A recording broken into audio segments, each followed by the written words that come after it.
नमस्कार मित्रांनो, तर तुम्हा सर्वांचं स्वागत आहे एका नवीन मिनी ब्लॉगमध्ये। तर आज आम्ही चाललोय खेकडे पकडण्यासाठी। माझा मित्रसुद्धा माझ्यासोबत आहे। तिथे गेल्याच्या नंतर आमची खेकडे पकडण्याची तयारी चालू झाली आणि मनीष मस्तपैकी जोशात एकदम खेकड्यांसाठी खाद्य बांधत होता। खरं तर आम्हाला यायला उशीर झाला होता म्हणून आमच्या आधीच पाणी खूप तुडुंब भरलेलं होतं। आम्ही पटापट त्या जाळी टाकून घेतलेले आणि पहिल्या प्रयत्नात आम्हाला यश आलं आणि सुंदर अशी खेकडे आपल्या जाळीमध्ये अडकली होती। आम्ही जशी जशी जाळी ओढत जात होतो तसे आम्हाला खेकड्या मिळत जात होत्या आणि एका जाळीमध्ये तर खेकडी मिळाली आणि मला मित्र आपला मोठ्या तोऱ्यात दाखवत होता आणि दाखवता ती खेकडी बाहेर गेली असती। कशी त्याने त्या आतमध्ये सावरली।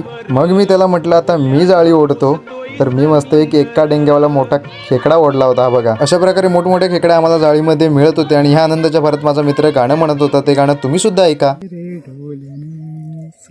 गाणं तुम्हाला कसं वाटलं कमेंट नक्की करा। तुम्हाला दाखवतो की आतापर्यंत आम्ही एवढ्या खेकड्या पकडल्यात आणि अजून आम्हाला खेकड्या पकडायच्या। याचा जर संपूर्ण ब्लॉग तुम्हाला बघायचा असेल तर आपल्या चॅनलवरती आलेला आहे आणि त्याची लिंक मी खाली दिलेली आहे, तर जाऊन नक्की बघा। चला तर भेटू पुढच्या